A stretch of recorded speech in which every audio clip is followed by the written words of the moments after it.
20,000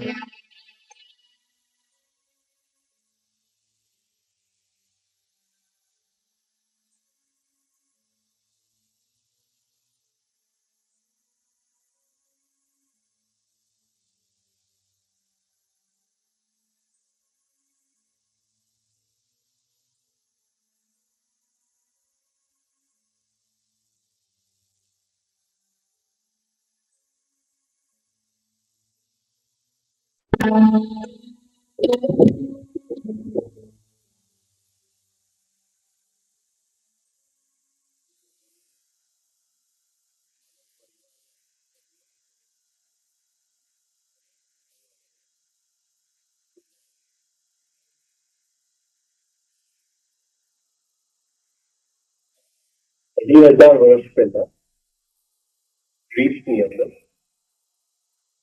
એક સ્કૂલ જેમના ગુરુ જેમના જેમને આપણે એક મેથેમેટિશિયન તરીકે ઓળખીએ છીએ, પાયથાગોરસ. પાયથાગોરસ એક ઋષિ હતા, ખાલી મેથેમેટિશિયન. અંદરની બધી વસ્તુઓ જાણી ગયા હતા, અંદરની શક્તિઓ કેમ કામ કરે છે, ધ્યાન શું છે, ધ્યાનની ગહેરાઈઓ શું છે, આ પ્રકૃતિ શું છે, પ્રકૃતિની ઊંડાઈમાં શું છુપાયેલું.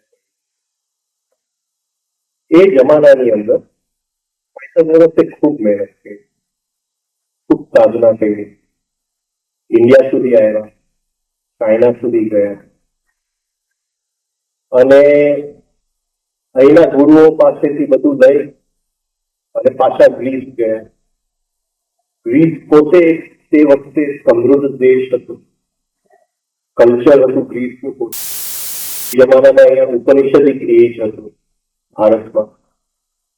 તો એ ઉપનિષદનો નિચોડ લઈને પાયથાગોરસ ગ્રીસ પાછા હોય અને એમને એક સ્કૂલ ચાલુ થઈ, જેમ અહીંયા ગુરુ શિષ્ય અને ગુરુકુલ રહેતા આ દેશની અંદર. તો પાયથાગોરસે ત્યાં ગ્રીસની અંદર એક પહેલો પ્રયોગ, જેમ આપણા દેશનો વેસ્ટર્ન કન્ટ્રીની અંદર આજે તો બહુ ગુરુઓ પહોંચી ગયા છે અમેરિકા બધે, પણ એ જમાનાની અંદર અને એક સમન્વય, ત્યાંનું જે દર્શન હતું, ગ્રીસનું દર્શન અને ભારતીય દર્શન, એ બેવનો સમન્વય પાયથાગોરસ. હવે જેમ બધે થાય છે એમ બીજા ગુરુઓ પણ હતા ગ્રીસની અંદર તે વખતે, અને એ લોકોને જેલસી થઈ, ઈર્ષા થઈ પાયથાગોરસ. અને પાયથાગોરસ હતા ત્યાં સુધી કઈ કરી ન, જેવું પાયથાગોરસનું શરીર શાંત થયું, આ ગુરુઓ બધા ચડી અને સરકાર દ્વારા જે પાયથાગોરસનું સ્કૂલ હતું એને પાડી નાખ્યું. જે એમને બધું સમૃદ્ધ એકઠું કરેલું, બધી જે સમૃદ્ધિ હતી જે ભારતમાંથી ચીનમાંથી લઈને ગયા હતા, એ બધું પાડી નાખવામાં આવ્યું. એના એક એક શિષ્યનો કતલ કરવામાં આવ્યો. કઈ બચ્યું નહીં, જે થોડું આપણે મેથેમેટિક્સમાં પાયથાગોરસ એક શિષ્ય બચી ગયું, આખા સ્કૂલમાંથી એક શિષ્ય બચી ગયું.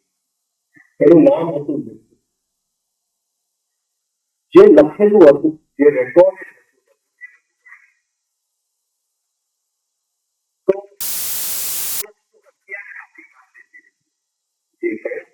એક વિશિષ્ટ જે લખ્યું,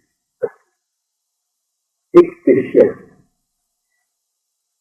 એને જે લખ્યું એ પોતે જે યાદ આવ્યું, જે પાયથાગોરસ જે બોલેલા, જે યાદ આવી એ રીતે એમને લખ્યું. એટલે લખ્યું પાયથાગોરસ નથી લખ્યું, એટલે પોતે જે રીતે એમને પાયથાગોરસ સમજ્યા, the golden verses of Pythagoras. આ વિશિષ્ટ ક્યાંય નામો લેતા એને ત્યાં ઓથરશિપ, આ વર્સિસ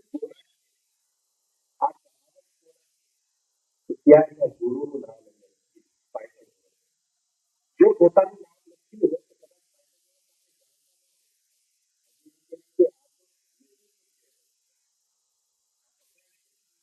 એક શિષ્ય છે એ શિષ્ય જે એક જ એની લક્ષ્ય છે એ એક જ એ છે કે પોતાનું નામ નિશાન એને ને એના ગુરુ વચ્ચે કોઈ પણ ફાસલો રહે. શિષ્યત્વ આજે થોડીક શરૂઆતમાં શિષ્યત્વ વિશે. તો શિષ્ય એ શીખવું નથી, શીખવા નથી ગુરુ પાસે. એ તો એક જ એ છે કે આ જે દોરી છે ગુરુ અને શિષ્ય વચ્ચે એ ગમે તે એ દોરી પૂરી થઈ જાય. એ ગુરુ એ શિષ્યનો ક્યાંય પણ નામ ન રહી જાય, એની કોઈ પણ શેષ ક્યાંય ન રહી જાય. એની માટે શિષ્યત્વ શું છે અને શિષ્યત્વ માટે આપણે શું પુરુષાર્થ કરી શકીએ? પહેલી વસ્તુ કે કંઈ શીખવા નથી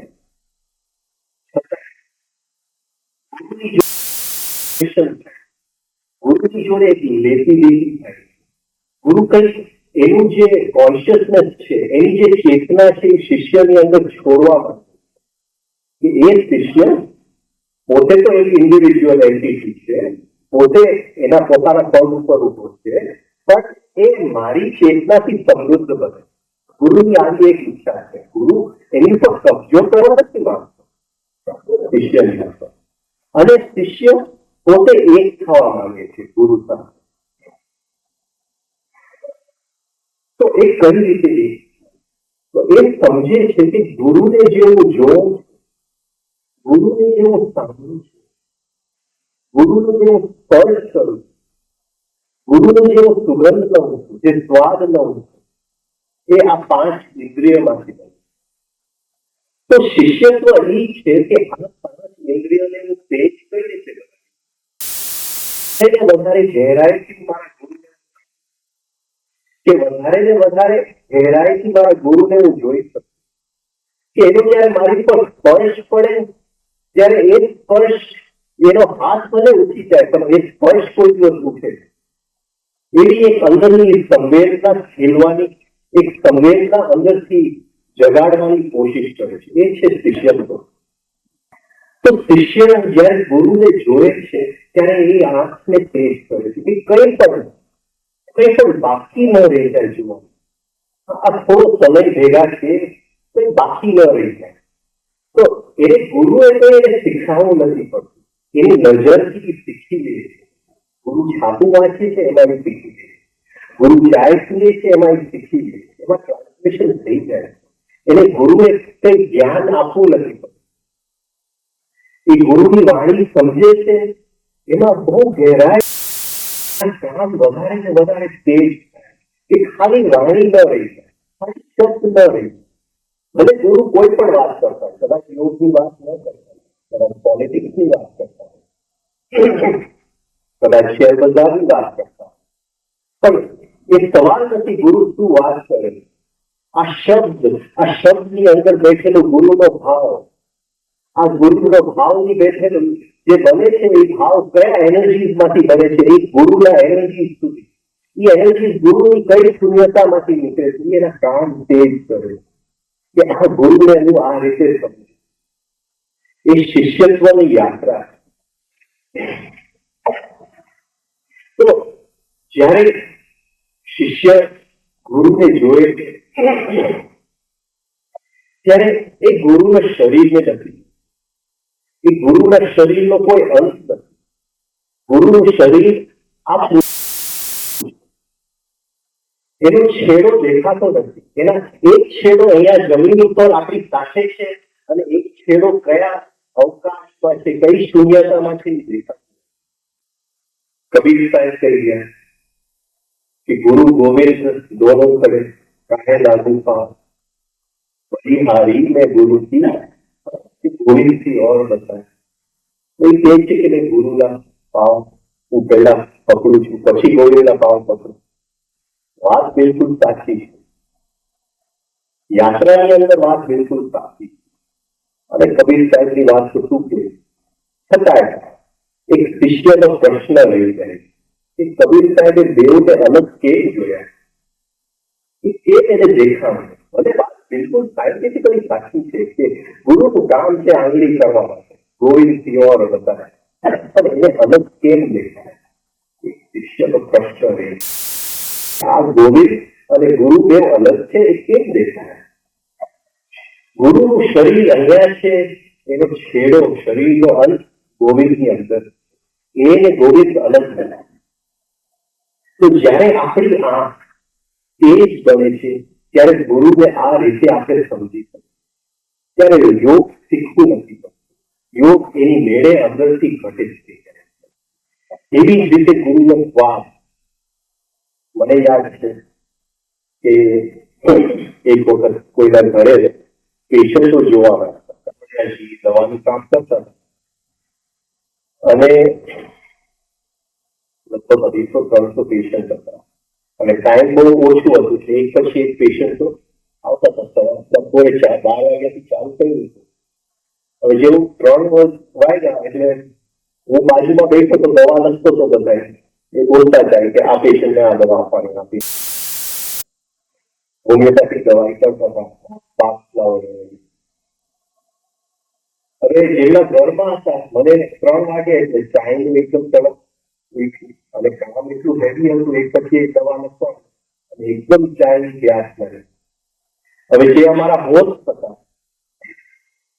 એ ચાઈનો કપ લઈ આવ્યા પણ સાઈડ માટે લઈ આવ્યા, મારી પાસે ના લઈ આવ્યા. એટલે એમને તો હાથમાં લીધું અને એક ઘૂંટડો પીધો એટલે પછી મને જે હોસ્ટ હતા એમને પૂછ્યું કે સાહેબ તમને આ કાંઈ ન મારી કે એવું નથી, મારો દીકરો પેલા. તો એ જે એમની પીધેલી ચા, મારો કહેવાનો મતલબ છે કે અંદરની આપણી જીવની સંવેદના એવી હોય કે એ ચા પીધી આજ સુધી એ સ્વાદ યાદ, એ સ્વાદ છૂટતો નથી. કદાચ આવતા જન્મ નહીં તો એ સ્વાદ મારા જીવ ઉપર મારી સાથે આવે. એ રીતે આપણે આપણા 5 ઇન્દ્રિયોને ગુરુને સમજવા માટે થઈ છે. પછી કોઈ શબ્દની જરૂર નથી પડતી ગુરુને સમજવા માટે, કોઈ જ્ઞાનની જરૂર નથી પડતી, કોઈ શાસ્ત્રની જરૂર નથી પડતી. એ રીતે જો આપણે ગુરુને સમજીએ, એક પોઈન્ટ એવો આવે જ્યાં ગુરુ શારીરિક રીતે આપણને છોડી દીધી, શરીર શાંત થાય છે, બધાનું શરીર શાંત થાય છે. આપણે આ 4 દિવસની અંદર કોન્શિયસ સ્લીપની પણ વાત કરવી છે. તો conscious sleep as a practice for consciousness કેમ મળવું, મૃત્યુનું સાયન્સ શું છે એ આપણે વાત કરીશું કદાચ. આપણે શેરિંગ જ કરવું છે. મારી પાસે મારું પોતાનું કોઈ જ્ઞાન નથી, કોઈ ઓર્ડિનરી ફેમિલી માણસ ખાસ જે માનવ પરિવાર વાળા એ છપાયેલું કે વક્તા રાજેશ વકીલ, પણ રાજેશ વકીલ એનું નામ ભૂલી ગયો, બહુ વખત પેલા ભૂલી. હવે ખાલી ગુરુનું નામ.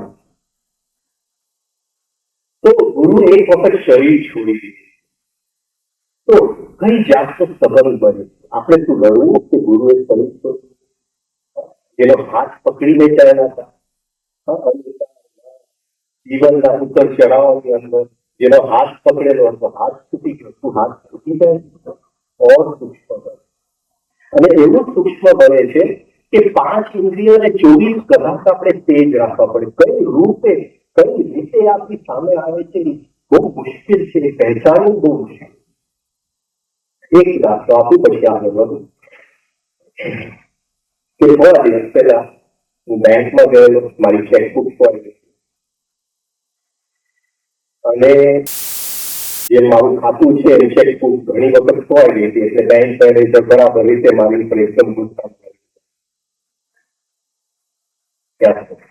અને એટલો બધો એનો ગુસ્સો હતો મારી ઉપર કે 2 ઘડી જરાક અંદરથી મને આમ તરંગ ઉઠવા માંડ્યા કે તેથી જરાક ગુસ્સો. જેવા એ તરંગ ઉઠવા માંડ્યા તો જોયું એમની આંખ તો મારા ગુરુની આંખ હતી, એમના હાવ મારા ગુરુના, એ જે વાણી કરતા હતા એ મારા ગુરુની વાણી. કઈ સૂક્ષ્મતામાં એ સંબંધ ગુરુ શિષ્યનો કઈ રીતે એની પર હું ગુસ્સો કરી મારે પરિણામ જ કરવું પડે. મારો પોઈન્ટ પકડાય છે. પછી એ જે ગુરુ શિષ્યનો સંબંધ છે સૂક્ષ્મતામાં જાય અને સૂક્ષ્મતાનો કોઈ અંત નથી, ચાલ્યા જ કરે છે, એની ગહેરાઈ વધતી છે. તો આ 2 દિવસ માટે આપણે, તમને એમ લાગે છે કે હું બોલું છું, તમે સાંભળો છો, પણ આ એક જ ક્રિયા, કોઈ બોલતું નથી, કોઈ સાંભળતું નથી, આ એક જ ક્રિયા છે. આપણે ભાગીદાર છે એક જ ક્રિયાનો, કોઈ વક્તા નથી, કોઈ શ્રોતા. તો આ 2 દિવસ માટે આપણે શિષ્ય બની જાય. આપણે જે કંઈ શીખેલું છે, જે કંઈ વાંચેલું છે, જે કંઈ સાંભળેલું છે, એ આ 2 દિવસ માટે એક બાજુએ મૂકીએ અને સાંભળીએ ત્યારે એવી રીતે કાનને મૂકીએ. હા, એવું નથી કે તમે મને સાંભળો છો, તમે મને મૌનમાં છો, પણ હું તમને સમજુ છું. તમે નથી અહીંથી કઈ શીખીને જાતા, તમારી મૌનની અંદર હું શીખીને જાઉં, તમને સાંભળીને હું શીખીને જાઉં છું, તમે મારા. તો આ 2 દિવસ આપણે એક સંબંધમાં કે બધું જે આપણે શીખેલું, જે જાણેલું એ બાજુએ મૂક્યું અને ભલે શબ્દ નિમિત્ત છે બોલવા માટે, શબ્દ એક ખાલી માધ્યમ છે, પણ એ શબ્દની પાર કંઈક મારી ભાવના છે, એ મારી નથી, એ કોઈક મારા દ્વારા એ ભાવના મૂકી. તો એ શબ્દની અંદર આપણે એકબીજાની ભાવના એક થઈ જાય. એ ભાવના જે એનર્જીથી બને છે, જે ઇલેક્ટ્રિસિટીથી આપણી ભાવ બને છે, એ ઇલેક્ટ્રિસિટીને આપણે સ્પંદીએ, એને અડીએ આ 2 દિવસની અંદર. એ ઇલેક્ટ્રિસિટીનો કોઈ સ્ત્રોત છે, કોઈ ઓરિજિનલ સ્ત્રોત છે, જ્યાંથી આ બધી એનર્જી જાગે છે અને જ્યાં સમાઈ જાય, એ સ્ત્રોત સુધી આપણે બંને પહોંચીએ આ 2 દિવસની અંદર. અને એ શૂન્યતાની અંદર તમે જુદા નથી, હું જુદો નથી, મારા ગુરુ જુદા નથી, તમારા ગુરુ જુદા નથી, આપણે એક છે. અનુભવ આ 2 દિવસમાં આપણો એક સંબંધ બને તો એ સંબંધ કાયમ માટે. ભલે તમે ગમે ત્યાં હો જીવનની અંદર, કદાચ આ મૂકી દો એક્સરસાઇઝ કરવાનું, કંઈક બીજી પદ્ધતિ અપનાવો, છતાંય આપણે એકબીજાથી દૂર નહીં હોય. તો આ રીતે આપણે આ 2 દિવસ શિષ્યત્વનો ભાવ, અને હું તમને કહું છું, જેને શિષ્યત્વ અપનાવ્યું એને બધું મળ્યું. અમૃતનું વર્ષા કોઈ દિવસ બંધ થતી જ નથી. જેની અંદર શિષ્યત્વનો ભાવ પ્રગટ થઈ, એ અમૃત કોઈ દિવસ બંધ નથી થતા. આ મારો અનુભવ છે, તમારો પણ બંધ. વાત કરવાની છે 3 સ્ટેપ રિધમિક બ્રીથિંગ, લયબદ્ધ શ્વસન ક્રિયા. કેટલું સહેલું લાગે છે. એક દિવસ હું કાવડિયા સાહેબ સાથે બેઠેલો ને વાત કરી કે મને એમ લાગે છે કે આ બ્રીથિંગ ખાલી એક ફિઝિકલ વસ્તુ કે આપણે શ્વાસ લઈએ છીએ, રિધમમાં લઈએ છીએ, શ્વાસ છોડીએ છીએ રિધમમાં, તો એ ફિઝિકલ કે કોઈ બીજો એનો આયામ છે. તો એમને કીધું કે સમય છે, સમયના 4 આયામ, અને પહેલો આયામ એ હોરિઝોન્ટલ આયામ છે, જેની અંદર આપણા 5 ઇન્દ્રિય છે. હોરિઝોન્ટલ ચાલે, એક સીધી લીટી, સપાટ સમય ચાલે છે, ભૂતકાળથી ભવિષ્યકાળ, વર્તમાન કાળ દેખાતું નથી અને કપડમાં જાય છે તો વર્તમાન કાળને આપણે આ બ્રેન, આ સબ્જેક્ટથી આપણે પકડી નથી શકતા, અને કંઈક બીજું જોઈએ વર્તમાન કાળ. તો એ સમય એક સીધી લીટી છે, એમાં આ રિધમિક બ્રીથિંગ આપણે શીખીએ. તો પહેલો સમય છે હોરિઝોન્ટલ. તો એ હોરિઝોન્ટલ ટાઈમની અંદર 2-3 સ્ટેપ રિધમિક બ્રીથિંગ છે. આ લયબદ્ધ શ્વસન શું છે એ સમજવાની કોશિશ કરો. પછી એક પોઈન્ટ એવો આવે છે કે વર્તમાન કાળને આપણે કંઈક સમજવું, કઈ રીતે સમજવું છે. હું એ સમજ્યું કે આ વર્તમાન કાળ છે અને મારે એ વર્તમાન કાળને પકડવું છે, આ પ્રેઝન્ટ મોમેન્ટને પકડવું છે, તો હું નહીં પકડી શકું. હું એમ કહું કે મારે મેડિટેશનમાં બેસવું છે ને પ્રેઝન્ટ મોમેન્ટમાં બેસવું છે, આ વર્તમાન કાળમાં બેસવું છે, ધ્યાનની અંદર તો હું નહીં બેસી શકું. બધાના જીવનમાં કોઈને કોઈ સમય કઈ પ્રેમની ફૂલ ખીલે છે. કેવો ભાવ હોય છે પ્રેમ, જયારે આપણે પ્રેમમાં પડીએ છીએ ત્યારે પ્રેમના ચશ્મા કોઈ આપણને ગાઢ કરતો એ ગાઢ નથી, પ્રેમના ચશ્મા પહેરેલા હોય દેખાય નહીં આપણને, કે એ પ્રેમના ચશ્મામાંથી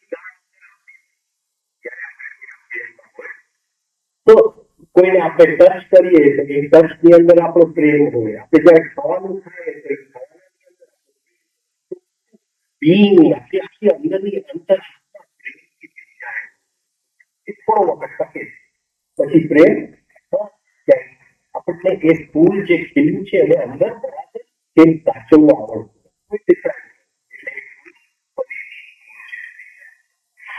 તો પણ એક ભાવનો આપણને અનુભવ છે. એવી જ રીતે વર્તમાન કાળ એક ભાવ છે. વર્તમાન કાળ જેમ પ્રેમનો એક ભાવ છે, વર્તમાન કાળ કોઈ સમય નથી કે આ ભૂતકાળ છે ને આ ભવિષ્યકાળ છે. વર્તમાન કાળ બે વચ્ચેનો કોઈ ભાવ છે, મને ભાવ થાય છે વર્તમાન, જે પ્રેમનો ભાવ થાય છે આ વર્તમાનનો ભાવ, જેવો એ ભાવ મારી અંદર ઉત્પન્ન થાય છે વર્તમાન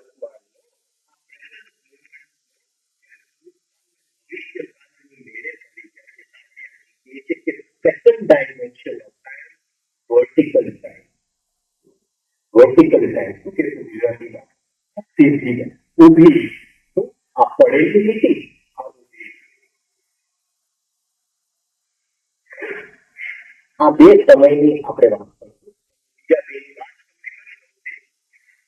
ત્રીજું એટલે કે સ્પીડ બોડી, એ રીધમ આ લયબદ્ધ સ્વતંત્ર પેલા આપણે ખાલી પેટતાથી કરીએ છીએ, પછી એક વખત એ લયનો જયારે એ લયનો ભાવ આવે છે ત્યારે એ લયબદ્ધ સ્વતંત્ર જે છે એ વર્ટિકલ ટાઈમમાં આવે છે, એનો એક ભાવ હોય. જ્યારે ભાવ આવે છે ત્યારે એમની સાથે હું વ્યવહાર કરું છું, એ ભાવ મારા વ્યવહારમાં ઉતરી જાય. મારા વાઇફ સાથે હું વ્યવહાર કરું છું તો એ ભાવ એ લય જે શ્વાસમાં છે એ લય મારા વાઇફની સાથે મારા છોકરાઓની સાથે એ વ્યવહારતા એ લય ઉતરી જાય છે. સમજાય છે હું શું કહું છું? એક આયામથી એ લય બીજા આયામમાં કોઈ વર્ટિકલ થાય અને આનો કોઈ અંત નથી. એ ઘેરાઈ વધતી જ જાય છે. એ વર્ટિકલ ટાઈમ એ ભાવ વધારે ને વધારે વર્તમાન અને એ એટલો બધો ભાવ બની જાય છે. એક સમય એવો આવે છે કે એ વર્તમાનના ભાવની અંદર વર્તનું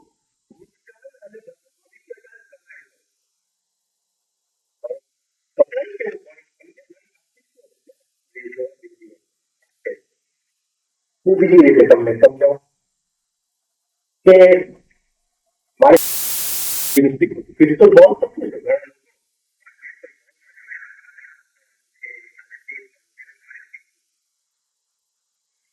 એટલે હું ઘણા વર્ષોથી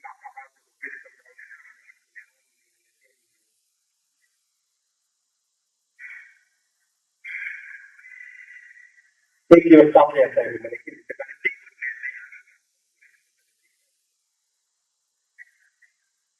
એટલે ક્રિસ્ટલ બોલ લઈને હું એકલા ઘરે મને શીખવાડી ક્રિસ્ટલ બ્રીથિંગ કરી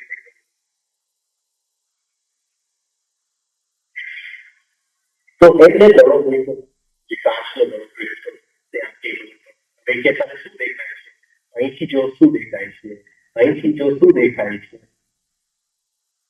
મેં કીધું કે આખો કાચ દેખાય છે કે બીજું કઈ નથી દેખાતું. પછી કે બરાબર તારી દ્રષ્ટિને ફોકસ. હવે જયારે એ કાચના ગળાની અંદર આપણે બરાબર દ્રષ્ટિ કરીએ છીએ ત્યારે એની અંદર એક બારી દેખાય છે. એક બારી છે નહીં પણ આપણી દ્રષ્ટિની જોવાથી એ ગળાની અંદર એક બારી દેખાય. મારી સાથે છો ને કોઈ બોધ થતા હોય તો આપણે આગળ વધે. એક બારી દેખાય. હવે એ બારી ઉપર જ્યારે હું દ્રષ્ટિ ફેરવું છું, ધીમે ધીમે એ બારી મોટી થાય, એકદમ મોટી થાય. જે ગળો છે એ જેમ આપણી દ્રષ્ટિ વધારે પ્રગાઢ બનતી જાય છે, એ બારી વધારે ને વધારે મોટી થતી જાય છે. એક પોઈન્ટ એવો આવે છે કે એ બારી આખા રૂમ જેટલી મોટી થઈ જાય. એ બોલ ની અંદર હું બેઠો, એ કાચના ગળાની અંદર હું બેઠો છું.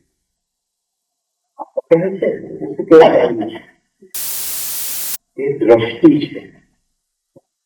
તો જ્યારે હું કહું છું કે આ વર્તમાન કાળ એક ભાવ છે, એ ભાવ જ્યારે ઉત્પન્ન થાય છે વર્તમાન કાળનો, જે પ્રેમનો ભાવ આપણા જીવનમાં આવે છે, તો એ વર્તમાન જે બારી પેલા બાકી રાખે, ધીમે ધીમે એ વર્તમાન મોટું ને અને એ દ્રષ્ટિ જ્યારે આપણી આંખની સામે ખુલે છે, ત્યારે આ દુનિયાના રંગ રૂપ દેખાય, ત્યારે કોઈનું ક્રોધ નથી દેખાય, એની અંદર ભગવાનનો પ્રેમ, ત્યારે પછી કોઈનું ઈર્ષા નથી દેખાય. કોઈ આપણી ઉપર કંઈક ખોટું કરે તો ખોટું દેખાતું જ નથી, કારણ કે એ બારીની અંદર કોઈ નેગેટિવિટી આવી જ નથી. આ વર્તમાન કાળની અંદર કોઈ પણ નેગેટિવિટીને આવું નોટ અલાઉડ, નો એન્ટ્રી. ત્યારે એ વર્તમાન કાળ એવી જ રીતે સાઈડ ટ્રેક થાય. એવી જ રીતે આપણો હોવાપણનો એક ભાવ, આપણું અંદરનું હોવાપણ, અને જેમ પ્રેમનો ભાવ છે એમ વર્તમાન કાળનો ભાવ છે, એ આપણું રિયલ હોવા. અત્યારે હું કહું હું રાજેન છું, પણ એ રાજેન મારું હોવાપણ નથી. એ રાજેન મને નામ કોઈ આવ્યું, એની પહેલા મારું હોવાપણ શું હતું?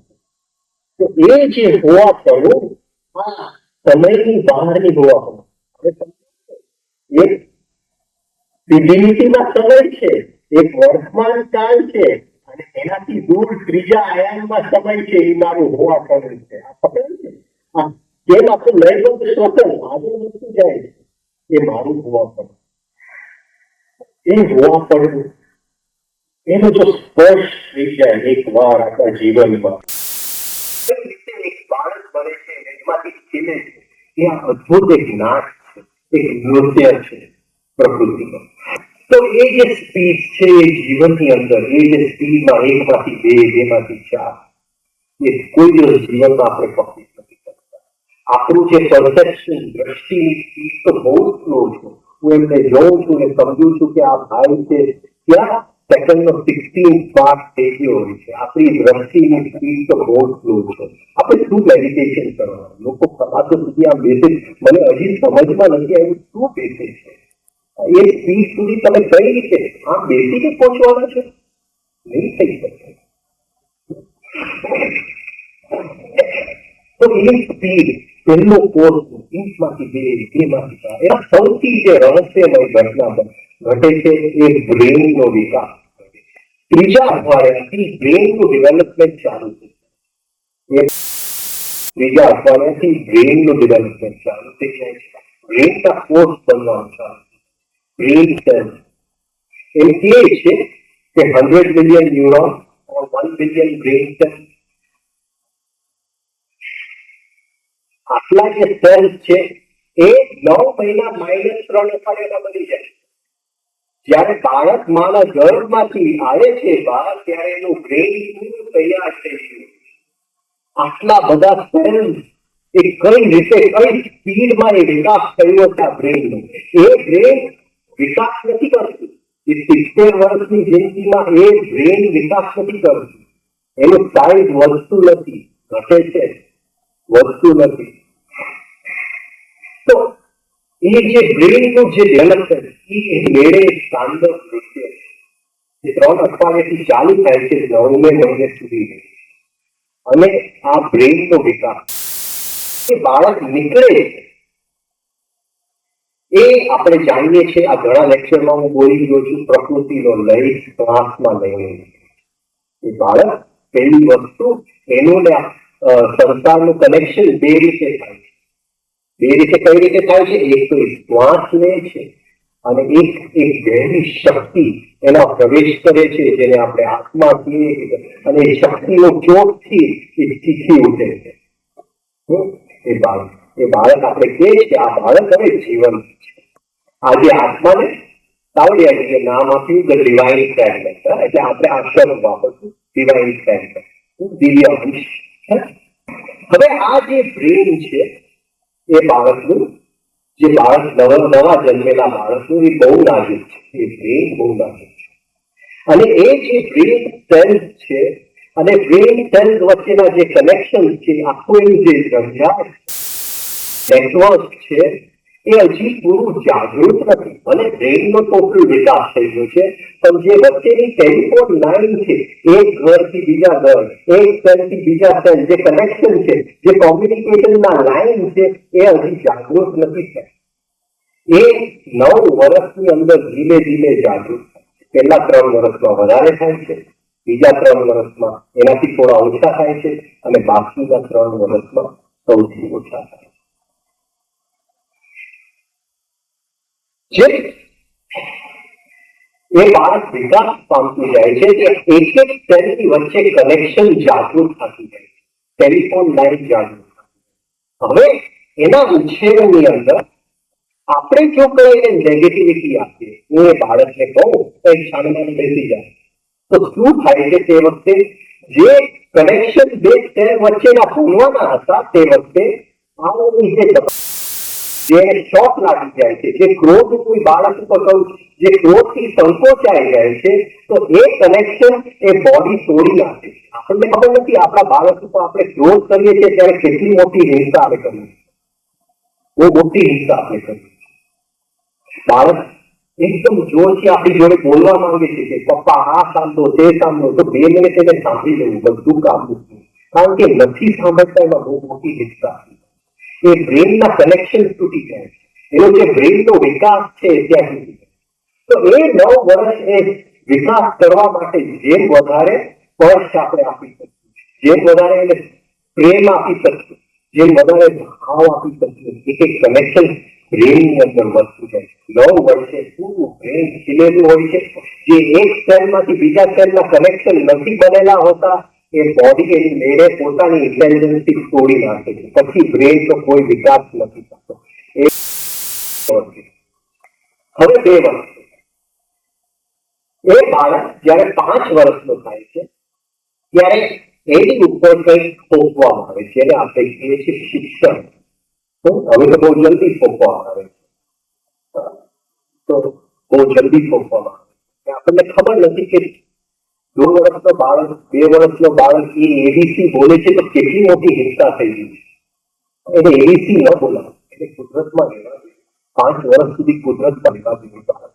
એને આપણે બહુ ભાષા નથી શીખવા, કારણ કે આ શબ્દ ખોખલા છે.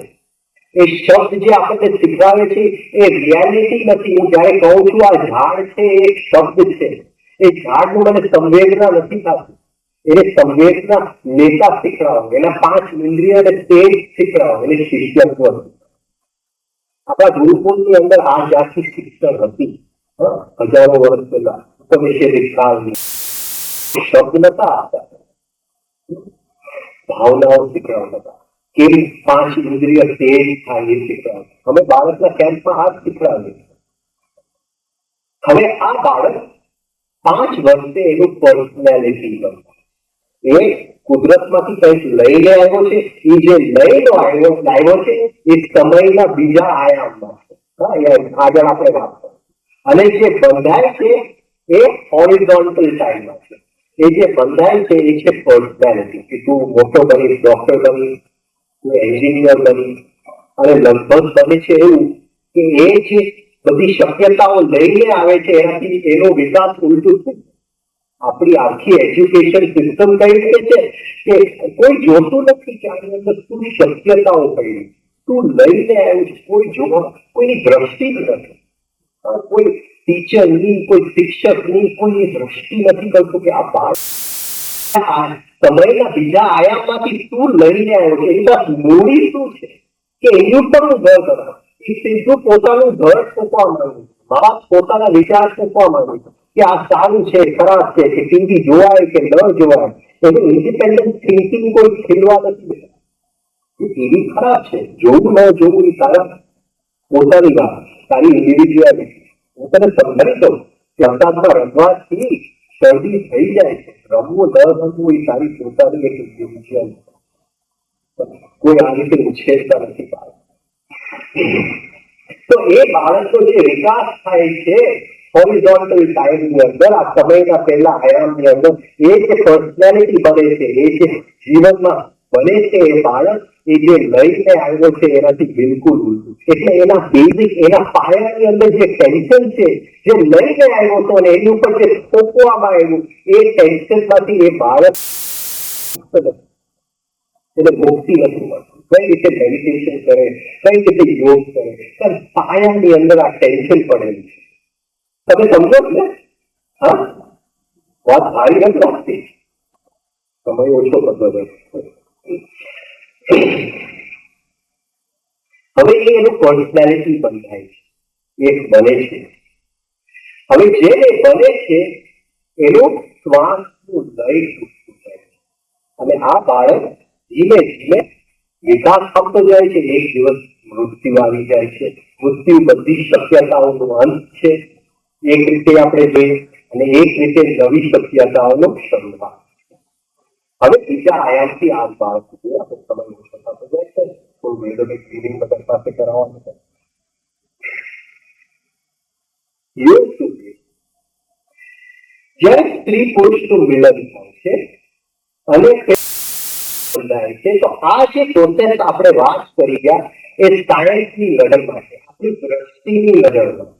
આપણે એને જોઈ શકીએ છીએ કે આ રીતે ભલે કોઈ યંત્ર દ્વારા આપણે જોઈ શકીએ છીએ કે આ રીતે 9 મહિનાની અંદર, 9 મહિના પછી આ બાળકનો આ રીતે વિકાસ થાય. આ હોરિઝોન્ટલ ટાઈમમાં બાળકનો વિકાસ આપણે જોઈ શકીએ છીએ. યોગ એ છે કે એની સાથે કંઈક બીજું પણ ચાલે છે જે સાયન્સને આજે દેખાતું નથી.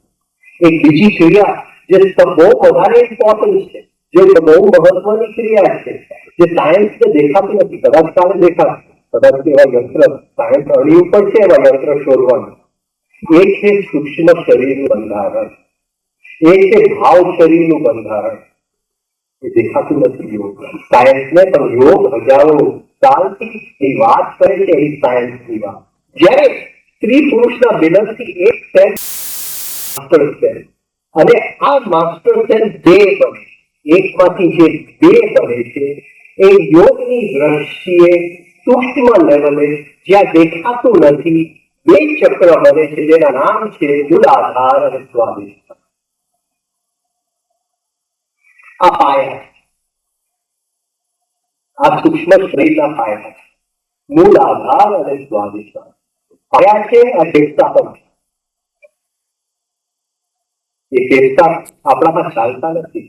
જેમ આ ફેફસા ચાલે છે એ ફેફસા ડેડ છે, ચાલતા નથી. મૂલાધાર સ્વાદિષ્ઠાન જે એક શરીરની અંદર ફેફસાનું કામ કરવું જોઈએ એ ફેફસાનું કામ નથી કરતા, એને કરાવવું પડે. એટલે તો આ રિઝોમિક બ્રીથિંગ આપણે શીખીએ છીએ કે લયબદ્ધ શ્વસન જ્યારે બેસી જાય છે અને આ આયામમાંથી બીજા આયામમાં પહોંચે છે ત્યારે મૂલાધાર સ્વાદિષ્ઠાન એ શરીરની અંદર શ્વાસ અને ગુર્જર કહે છે the completion of the breath of day. જે લોકો આપણા ગુર્જર બહુ છાપાઓમાં આવે છે, બહુ આવે છે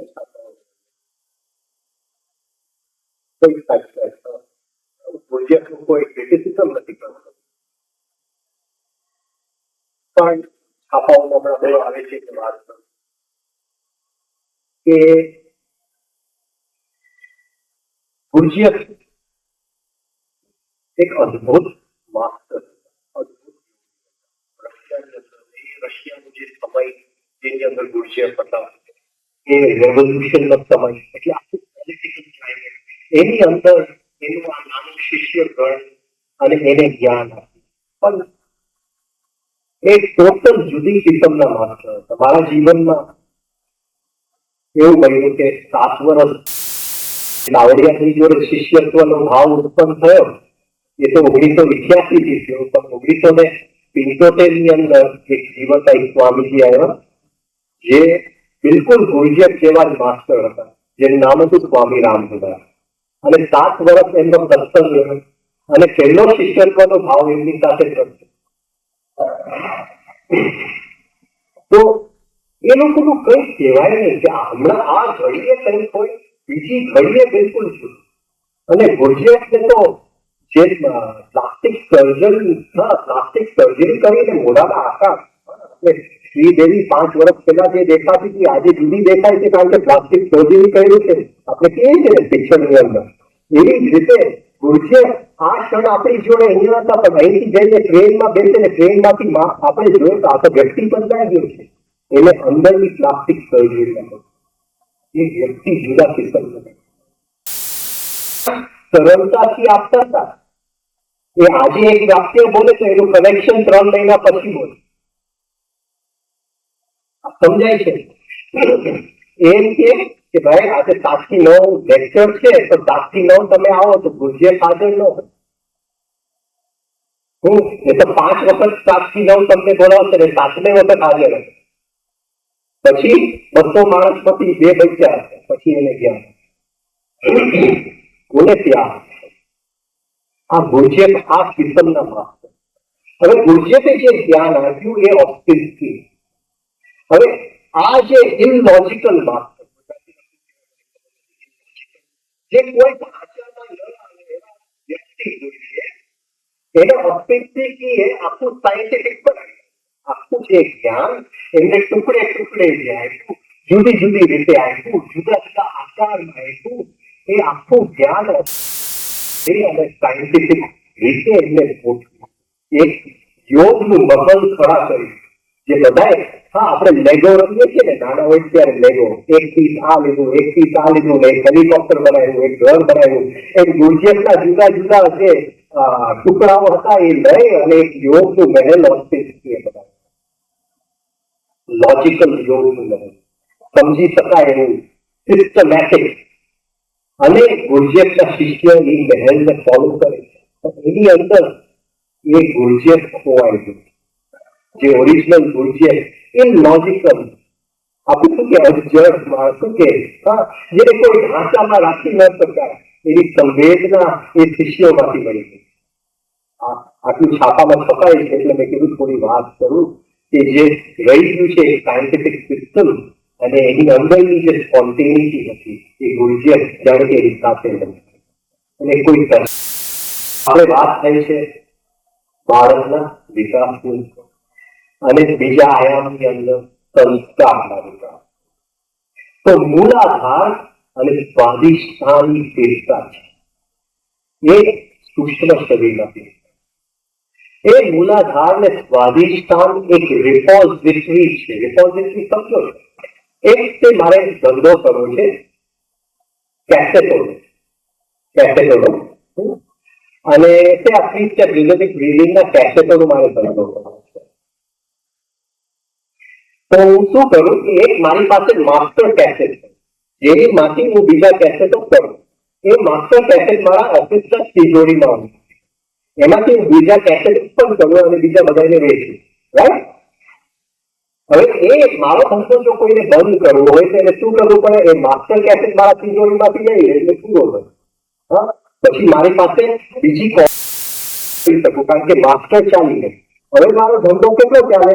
જે મારા ગોડાઉનમાં ભરેલો માલ છે એટલો મારો ધંધો ચાલે. આ પોઈન્ટ પકડાય છે. હવે જયારે મૂલાધાર અને સ્વાધિષ્ઠાન અલગ પડે છે, હું બીજા ચક્રોની વાત નહીં કરું, આપણી પાસે સમય પણ નથી અને ઘણી વાત કરવી છે, એ અલગ પડે છે. ત્યારે 2 વસ્તુ થાય. જે ગોડાઉનમાં ભરેલો માલ છે એનાથી આખું સૂક્ષ્મ શરીર બંધાય. જે ગોડાઉનમાં ભરેલો માલ અને જે તિજોરીમાં ભરેલો માલ છે એ મૂલાધાર સ્વાધિષ્ઠાન નથી. હું તમને સમજાવ કઈ રીતે. આ પેટર્ન છે, આકાર. હું એમની ઉપર ક્લોઝ કરું છું. થોડીક મારી સાથે રહેજો, મને ખબર છે 2 કલાક જેવું થવા આવ્યું છે, એટલે જરાક આપણે બેસવા સમજવાની છે. આપણી શક્તિ પણ એનું લિમિટ હોય, જે આપણે પચાવી શકીએ એની લિમિટ હોય. તો 10 મિનિટ આપણે પૂરું કરીએ. કે એની ઉપર હું ક્રોધ કરું છું, તો એ ક્રોધ જયારે હું કરું છું ત્યારે મારા ચિત્તને હું ક્રોધનો સંસ્કાર એ અંદર રેકોર્ડ થઈ જાય, એ ક્રોધ અંદર ક્યાંક રેકોર્ડ થઈ જાય, એ ગોઠવાઈ જાય છે. કઈ રીતે ગોઠવાઈ જાય છે? કોઈ આકારની રીતે. ત્યાં આ ભાઈ બેઠા નથી હોતા, મારો પોઈન્ટ સમજાય, પણ જે ક્રોધનો મેં અનુભવ કર્યો એ કોમ્પ્યુટરના મેમરીની જેમ મારા સૂક્ષ્મ શરીરમાં ગોઠવાય છે. પણ એ ક્રોધ ક્યાંથી ઉત્પન્ન છે, એની ઓરિજિનલ કેસેટ ક્યાં હતી? આ પકડાય છે. એ મૂલાધાર ને સ્વાધિષ્ઠાનની અંદર પડેલું છે. આ પકડાય, એ તમારી અંદર ને મારી અંદર એક જ છે. એને પતંજલિ મુનિ કહે છે 5 ક્લેશો: અવિદ્યા, અસ્મિતા, રાગ, દ્વેષ, અભિનિવેશ. આ 5 માસ્ટર કેસેટ, 5 માસ્ટર ફાઇલ સ્વાધિષ્ઠાનની અંદર પડેલા, જે સૂક્ષ્મ શરીર ભાવોથી બંધાય છે. એ જે અંદર એનર્જી આવે છે એનું છાપખાનું પેલા ત્યાં મૂલાધાર ને સ્વાધિષ્ઠાનથી ચાલુ થાય. આ પકડાય શું કહેવા માંગુ છું? તો જે બ્રેન નો વિકાસ થાય છે, એક સેલમાંથી બીજું સેલ આખું બ્રેન બને છે, એક તાંડવ નૃત્ય છે, એમ આપણા જે સંસ્કાર છે એ 9 વર્ષની અંદર કે 5 વર્ષ સુધીની ઉંમર સુધી એ આ તાંડવ નૃત્ય કરે છે. આ સંસ્કાર પથરાયેલા હોય છે. આ સંસ્કાર એનું જેમ પોલિટિકલ પાર્ટી કે આ બીજેપીની પાર્ટી છે, આ કોંગ્રેસની પાર્ટી છે, આ કોમ્યુનિસ્ટની પાર્ટી છે, પોલિટિકલ પાર્ટી, એમ આપણા સૂક્ષ્મ શરીરની અંદર આ સંસ્કારોની પોલિટિકલ પાર્ટી છે. કે આ અવિદ્યા છે, એમાંથી આટલા ક્રોધના છે, અસ્મિતાના છે, આટલા આ છે. આ રીતે આ પાર્ટી ગોઠવાઈ જાય છે. એક કોમ્પ્યુટરમાં જે મેમરી પેટર્ન ગોઠવાઈ જાય છે એ આ એક જાતનું નાશ, જે આપણે હજારો વર્ષમાં જે અનુભવ કર્યું, જે બ્રેનના સેલ્સ બંધાય છે, આ એક ગોઠવાઈ જાય છે. બાળકને જેમ આપણે ઉછેર કરીએ છીએ એમાં પ્રમાણમાં એક સંસ્કારમાંથી બીજા સંસ્કાર, જે એક સેલમાંથી બીજા સેલમાં કનેક્શન બંધાય છે, એક સંસ્કારમાંથી બીજા સંસ્કારમાં કનેક્શન બંધાય છે. હું કદાચ 75% સારો હોઉં, 25% બહુ ખરાબ માણસ હોય, તો 25% સંસ્કાર ક્રોધના હોય, ઈર્ષાના હોય, હું નથી એવું છે, પણ 75% કદાચ સારા હોય, પ્રેમના હોય. પણ જો મારું ઉછેર એ રીતે થાય તો કનેક્શન ની 25%માં થાય, ઓલા દબાઈ જાય. મારો પોઈન્ટ પકડે છે, જે કનેક્શન મારા 9 વર્ષમાં થાય ખાલી ઓલા ખરાબ સંસ્કાર ન થાય. તો ભલે 75% સારો માણસ હો અંદર, પણ જે વ્યક્તિત્વ પર્સનાલિટી બહાર નીકળે છે 25%. આ સમજાય છે હું કહેવા માંગુ છું? ગુરુને દેખાય છે કે અંદર શું છુપાયેલું છે. એટલે ગુરુ એ આ આયામમાં, સમયના આ આયામમાં કામ જ નથી કરતા, એ સીધા સંસ્કારમાં આપણને ખબર જ નથી હોતું કે એ દ્રષ્ટિ સ્થિતિ ક્યાં પહોંચીને રીઅરેન્જ કરે છે. એને આવડે છે આપણે, કારણ કે એ અનંતતામાં એને કામ કરતા આવડે છે. સૌથી પ્રખ્યાત આપણી પાસે જો ઉદાહરણ હોય તો અંગુલીમાલ. અંગુલીમાલ એક ચોર હતા, બધા એને આંગળી કાપી અને એમને નેકલેસ બનાવ્યું હતું, હાર, અંગુલીનું, અને આખું દેશ અંગુલીમાલથી ગભરાતું હતું. પણ બુદ્ધને એની અંદર શું દેખાડ્યું? એ 25%નું જે વ્યક્તિત્વ બહાર આવ્યું એ ન દેખાડ્યું, જે છુપાયેલું હતું એ બુદ્ધ ભગવાન હતું. કે ભલે અંગુલીમાલ જેવા હોય, કન્યા દીક્ષા હું એમને આપી અને એ વ્યક્તિત્વ ખીલી ગયું. આપણા બધાની અંદર આ સંસ્કાર પડેલા છે, યોગના સંસ્કાર પડેલા છે. ખાલી કનેક્શન આપવાની જરૂર છે. એ કનેક્શન શ્વાસમાં જો લઈ આવે તો શ્વાસમાં પેલા લઈ આવે. હોરિઝોન્ટલ ટાઈમ આપણે ફેફસાથી શીખીએ છીએ, એ જેવું ફેફસાથી શીખીએ છીએ ધીમે ધીમે આપણા સંસ્કારમાં પહોંચે છે. અને જે ખરાબ સંસ્કાર સ્થિતિ, આ પેટર્ન છે, એક અરેન્જમેન્ટ. જ્યારે કોમ્પ્યુટરની ભાષાની શોધ થઈ ત્યારે એ કોમ્પ્યુટરની ભાષા શું હતી? 0 અને 1, બરાબર, બાયનોમિયલ ભાષા. હવે કોઈ પણ વસ્તુ કોમ્પ્યુટરમાં લખાય છે એ આ 0, 1 ની અરેન્જમેન્ટ છે. એવી રીતે આપણા જે સંસ્કાર છે એ અમુક ઇલેક્ટ્રિકલ અરેન્જમેન્ટ છે. એ જે અંદર રેકોર્ડ ભલે હજારો કરોડો વર્ષથી હોય, એ ઇલેક્ટ્રિકલ અરેન્જમેન્ટ છે જે સમજાય. એક ઇલેક્ટ્રોનિક ઇલેક્ટ્રિકલ અરેન્જમેન્ટ. જયારે આપણે શ્વાસ લયમાં લઈએ છીએ એ અરેન્જમેન્ટ બદલાતું જાય છે. જ્યાં ક્રોધનું અરેન્જમેન્ટ છે એ ધીમે ધીમે બદલાય અને ત્યાં લય આવે છે. આ પકડાય છે. એટલે આ લય બધે સ્વતંત્ર એટલી ગહેરી હોય. હા, એ આપણા સંસ્કારના પ્રદેશમાં ગઈ અને આપણું જે વ્યક્તિત્વ આપણને દેખાતું નથી એ આપણને બનાવી, એ આખું ખીલી ઉઠે. હા, શ્વાસમાં અહીંયા લઈ આવે છે તો આ શરીરમાં કોઈ રોગ અને અંદરથી જે વ્યક્તિ નતો આપણે અરીસામાં જોશું તો વ્યક્તિ બદલાઈ જાય છે. તો બે વસ્તુ ઉપર આપણે ફરીથી આગળ આજે સાંજે વાત કરશું, ટ્રાન્સફોર્મેશન અને ટ્રાન્સમ્યુટેશન. ટ્રાન્સફોર્મેશન એટલે શક્તિનું રૂપાંતરણ અને ટ્રાન્સમ્યુટેશન એટલે વ્યક્તિ આખું નવો માનવ આવે છે. એની વાત આપણે સાંજે કરશું. મારો ટાઈમ પૂરો થાય છે. આ લય બધું પ્રોસેસ શું છે એ તમને શીખવવાનું છે. લગભગ બધાને ખબર છે, છતાંય થોડા નવા લોકો છે એ લોકો માટે પહેલા શીખવા પ્રશ્ન લખીને આપી દેજો, હું લઈ. કારણ કે જરાક 2 દિવસ મારી પાસે છે મેં ટોપિક જરાક ગંભીર લીધું કે આ 4 આયામની અંદર મનુષ્યનો વિકાસ કઈ રીતે થાય છે 4 સમયની અંદર. હા, તો એની અંદર મારે વાત કરવી હતી. તો આ સ્થૂળ શરીર અને સૂક્ષ્મ શરીરની વાત કરી, થોડી વિસ્તારથી વધારે વાત સાંજે કરશું. હવે વિચારો કેમ ઉત્પન્ન થાય છે એ મારે વાત કરવી છે સાંજે. આવતીકાલે તમારે કોન્શિયસ સ્લીપ કે આપણે નિંદ્રાનો ઉપયોગ કઈ રીતે કરશું. એક દિવસ આ શરીર પડી જવાનું છે, તો એ જે પડી જવાનું છે એ જે મૃત્યુની શક્તિ, ભયંકર પાવરફુલ શક્તિ, એવી શક્તિ તો આપણા જીવનમાં કોઈ દિવસ આવતી નથી. એક જ વખત આવે છે મૃત્યુ. એ કઈ રીતે કરશું, એને બચાવશું કઈ રીતે એ શક્તિને, હા, એનું આપણે કાલ સવારે સમજશું. તો આ 4 દિવસની અંદર થોડી આ રીતે મેં ગોઠવી દીધું. મને ખબર નથી શું બોલવાનો હતો અહીંયા. કઈ આ વખતે તૈયારી નથી કરી. ગઈ વખતે તો બ્રેકની વાત આપણે કરવાની હતી. હા, તો મેં કીધું કે ગુરુ જે બોલાવે. હા, થોડાક તમે કદાચ તમને ભારી લાગ્યું હશે, સોરી. હા, ફરીથી સાંજે આપણે આગળ વધશું. હવે આપણે શીખ્યું. મારા ગુરુએ આ ક્રિયાને નામ આપ્યું 3 સ્ટેપ રિધમિક ક્રિયા. એટલે 3 પદ્ધતિયા શીખવાના. 3 સ્ટેપ એટલે 3 પદ્ધતિ. 3 પદ્ધતિ. પહેલું પદ્ધતિ કે કેમ શ્વાસ, બીજું કેટલું શ્વાસ, અને ત્રીજું રિધમ. કેમ શ્વાસ લેવું એક નાના બાળક છે. આપણે ફરીથી નાના બાળક બનતા. તો નાનું બાળક જયારે જન્મ લે છે ત્યારે અને પેટ બેઉ ભેગા શ્વાસ. સમજો આ એક્સરસાઇઝ નથી જે હમણાં હું શીખવાડું છું, એ એક્સરસાઇઝ નથી. આ 24 કલાક આપણો શ્વાસ કઈ રીતે ચાલવો જોઈએ એ વાત. એક્સરસાઇઝ પછી હવે શાંતિથી આપણે ચાલુ કરશું. મેં જરા વધારે સમય લઈ લીધો બોલવામાં. તો 24 કલાક આપણે શ્વાસ કઈ રીતે લેવો એ વાત કરવી.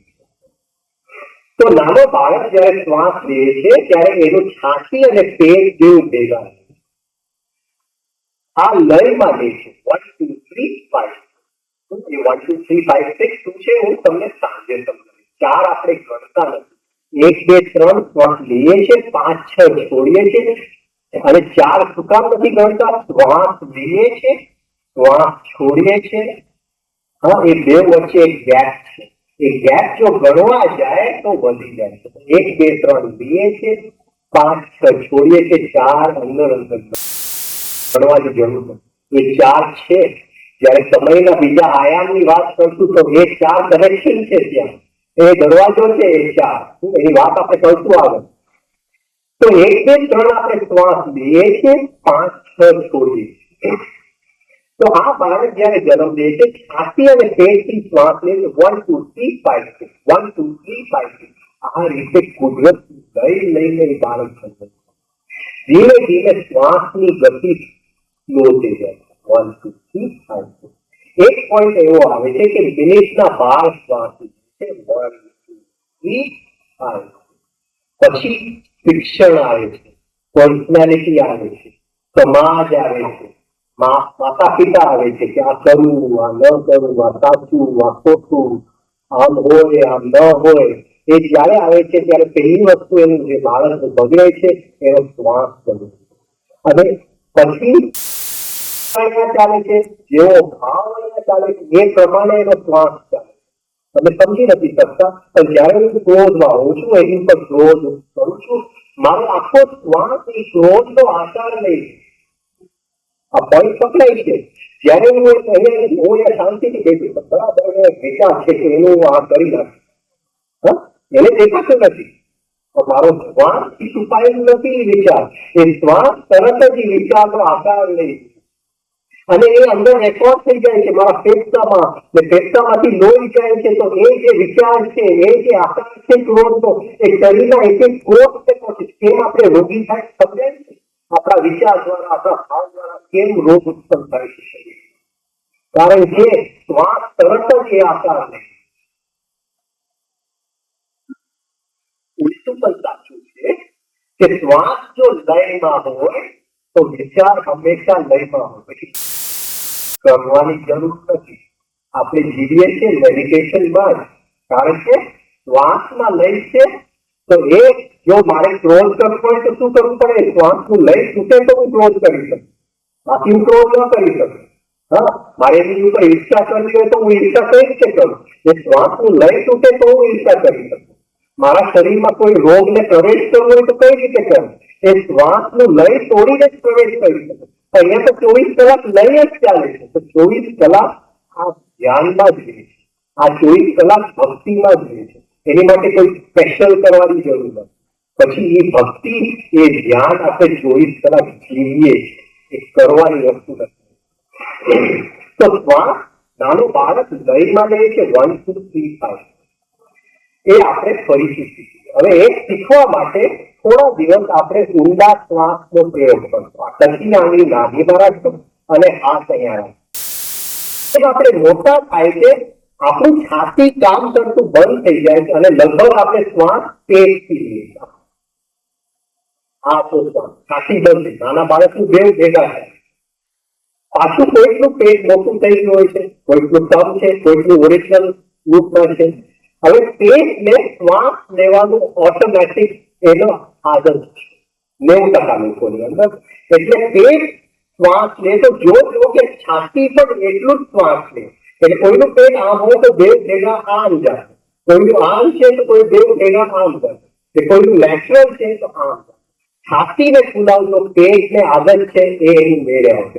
પછી એમ લાગે કે પેટ વધારે ફૂલે છે તો આ પેટને દબાવી દીધું, એટલે બે ભેગા ઉપર નીચે જાય. હાથે પછી આગળ નાખી શ્વાસ લ્યો ડીપલી.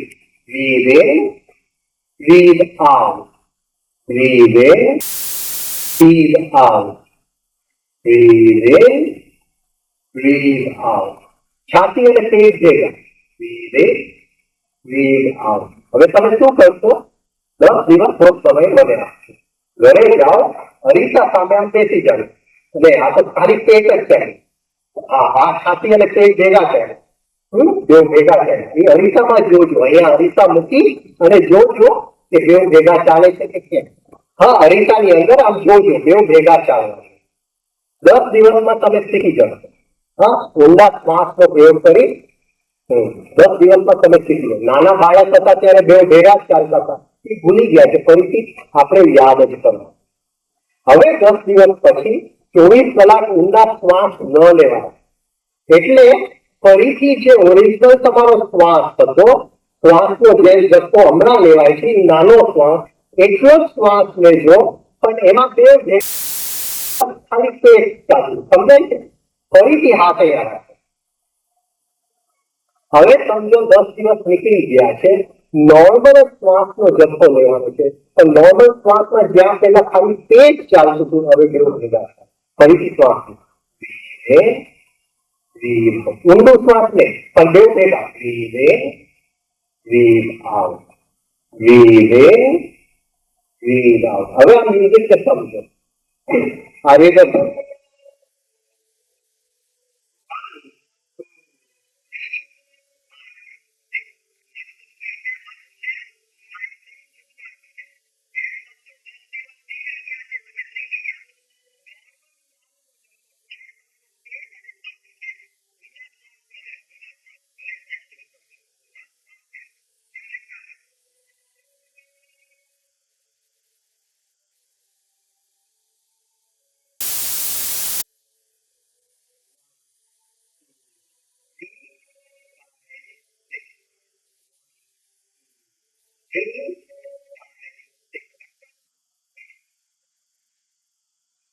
હું રિપીટ કરું કે ઘણા વર્ષો આપેલું 161 વર્ષ 81 થી 94 86 થી 94 કર્યું અને હું આ જ રીતે શ્વાસ લેતો 1 2 3 5 6 મારા બધા કામની અંદર ટેપ ચાલુ છે એ રીતે ગમે તે મેં નક્કી જ કરેલું કે ગુરુએ કીધું છે કે આ શ્વાસ બેસાડવાનું છે એટલે બેસાડવું છે આ શ્વાસ 24 કલાક અને બન્યું એવું કે એક દિવસ રાતે સુઈ ગયો અને સવારે ઉઠ્યું અને મને અવાજ સંભળાયો રાધે કૃષ્ણ ના આવે કારણ કે હું બહુ જ આ વસ્તુઓનો વિરોધમાં હતું કોઈ રાધે કૃષ્ણ બોલે ને એકદમ વિરોધમાં હતું ખાલી સાયન્ટિફિક યોગની વાત કરો મારી સાથે તો ક્યાંથી આવે છે પેલા તો બધે જોયું મેં બેડરૂમ ની અંદર કે ક્યાંથી આવે છે બહારથી આવે છે પછી જોયું કે મારું શ્વાસ એ કોઈ કોશિશ નથી થઈ શ્વાસ એની મેળે બોલતું રાધે હું કોઈ જપ શીખ્યો નથી ગુરુ પાસે નથી શીખ્યો અને મને આવડતું નથી પણ તે દિવસથી આ દિવસ સુધી એ રાધે કૃષ્ણ હું છોડવા માંગુ તો મને છોડું એટલે જ્યાં હું જાઉં છું ત્યાં લોકોને હું રાધે કૃષ્ણ કરાવું છું કારણ કે એ જ મને આવડે તમે ઘરમાં કોઈ પણ જપ કરી હું જો જૈન હોઉં તો જૈનનું જપ કરું હા જપ કરું રાધે કૃષ્ણ જ કરવું એવું નક્કી નથી કોઈ પણ જપ કરી પણ અત્યારે કારણ કે મને બીજું કઈ નથી આવડતું મારી સાથે 5 મિનિટ રાધે કોઈ બધાના જીવનમાં જે સાધક હોય છે એના જીવનમાં કોઈ એવો પલ આવે છે જ્યાં પ્રકૃતિ એનું ગર્ભ ખોલી નાખે છે કે મેં આ જોવું છે ને આ જોઈ લે આ પિક્ચર જોઈ લે હું જ્યાં ત્યાં પ્રકૃતિ બન્યો છે આજ સુધી હું તને ચિત્ર બતાવી દઉં મેં જોઈ લે આટલી બધી આતુરતા છે ને બતાવી દઉં એવું બધાના જીવનમાં એક વખત આવે છે જ્યાં પ્રકૃતિનું ગર્ભ ખોલે છે બધું આંખની સામેથી નીકળી જાય છે તો થોડા હું સજેશન આપીશ તમે કે તમે આ જુઓ અંદર હા તો અંદર આંખ બંધ કરીને જોવાની કોશિશ કરજો જો ન દેખાય તો કઈ વાંધો કોઈ બહુ મહત્વની વાત નથી મહત્વની વાત તો આપણું રોજનું જીવન છે આપણી બાળક આપણી પત્ની આપણું રોજનું જીવન એ મહત્વનું છે આ ધ્યાનના અનુભવની છતાંય અંદર જોવાની થોડી કોશિશ કરજો આંખ બંધ કરીને કોઈ દિવસ હું માનું છું એ અનુભવ તમારો બનશે ચોક્કસ બનશે આંખ બંધ કરજો નોર્મલ શ્વાસ લેજો જોજો છાતી પેટ જેવું ભેગા ચાલે નોર્મલ મ્યુઝિક સાથે લેજો અંદર બોલજો બેસી વખતે રાધે કાઢતી વખતે કૃષ્ણ અંદર શ્વાસ સાથે બોલજો બહારથી હું બોલી અને કંઈક બકબક કરીશ કે આ જોજો અંદર જોવાની કોશિશ કરજો 5 મિનિટ પછી આપણે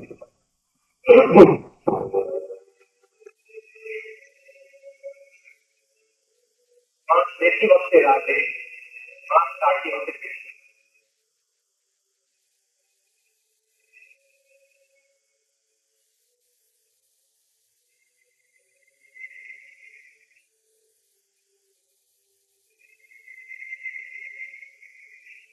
કૃષ્ણ